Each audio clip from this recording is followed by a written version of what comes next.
Hey guys, I'm Dev and I'm filling in for Kaya for this episode. And in case you were thinking it, yes, Yellow Spandex comes from a line in the very first X-Men movie. You actually go outside in these things? What would you prefer?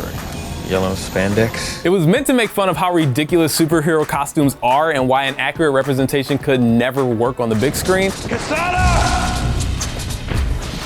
Time to give the devil his due! But now, 18 years later, we've got a fourth wall smashing anti-hero cracking the same kind of jokes and wearing a costume that's damn near identical to the printed page. It took way too long for cinema to fully embrace comic book craziness, but Deadpool is the perfect example of why you should never mess with perfection.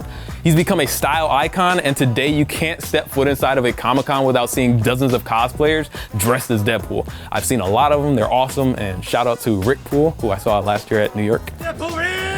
So today I'm taking a look at Wade Wilson's wacky wardrobe and exploring the design of Deadpool. Let's start at where else? The beginning.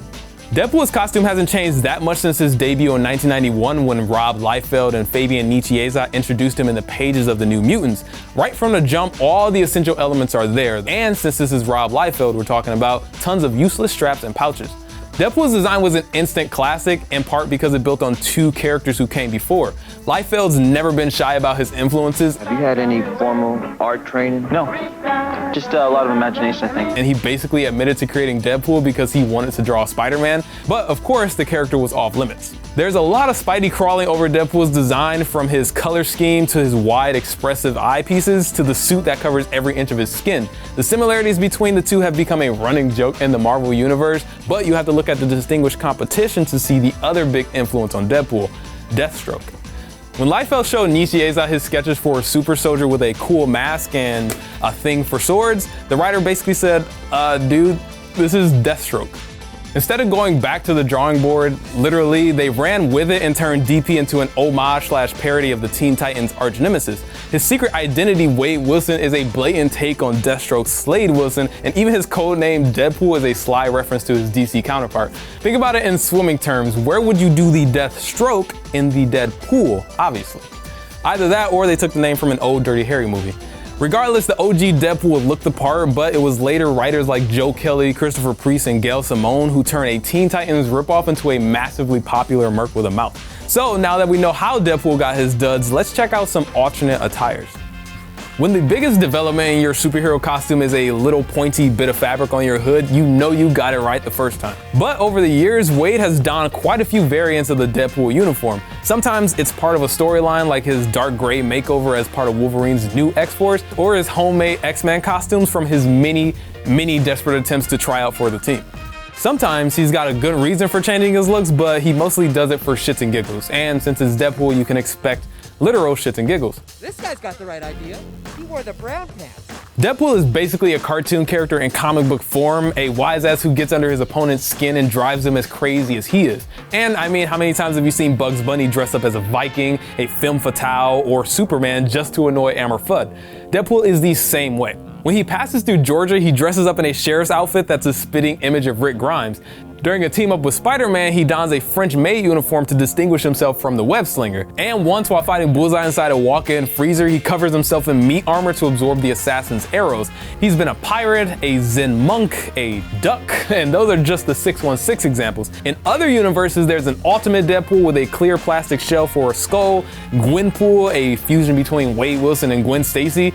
You know, come to think of it, if there's a Marvel character, there's a Deadpoolized version of them, even Galactus.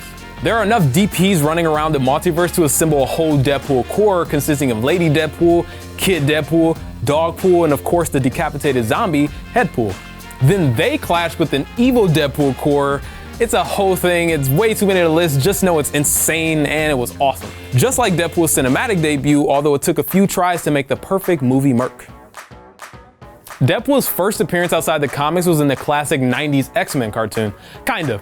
Whenever he appeared, it was either an illusion or morph in disguise. He was never named, probably because the censors wouldn't allow the word dead on kids' TV, which by the way is why Deathstroke is only called Slade in Teen Titans. Who is Slade? Who is Slade? Who is Slade? Who is Slade? Little censorship trivia for you there. He also didn't speak, just like in his most infamous on-screen appearance. In a 2004 comic, Deadpool remarked that he looked like Ryan Reynolds crossed with a Shar-Pei. That got the actor's attention, and from then on, he lobbied hard to play Deadpool whenever the opportunity arose. Unfortunately, the opportunity was in the embarrassing 2009 spin-off, X-Men Origins Wolverine. Reynolds was great as the ass-kicking, shit-talking Wade Wilson. Okay. People are dead. Not that it was too hard considering his teammates were Will.i.am and a Hobbit. Things go downhill once Colonel Stryker grafts some mutant body parts to create Weapon 11, aka Deadpool, aka Botched on super steroids. I guess those tattoo lines are supposed to represent the accents of his costume, just like the scars around his eyes vaguely look like a mask. It's just, no, no, it's just not good. Not even the velour sweatpants, like, fixed it, which are, they're fine, but they don't fit this character. Velour sweatpants fix everything. Oh yeah. A good captain needs many skills, such as boldness, daring, and a velour uniform. He can fire optic blasts, teleport, and shoot giant Baraka blades out of his arms, which is kind of the same as having two katanas. Just way less cool. Way less cool. But for all his new powers, Deadpool was robbed of his most important gift when they stitched up the Merc's legendary mouth. You didn't have that mouth on you, Wade. You're a perfect soldier. It's more than just a fundamental misunderstanding of the character. Removing his personality was a deliberate you to every single fan. What the shit biscuit? And it took years to undo the damage. 2016's Deadpool was a passion project for Reynolds and director Tim Miller, and it's a miracle it was even made in the first place. The only reason it was greenlit was because some test footage leaked and broke the internet. The internet!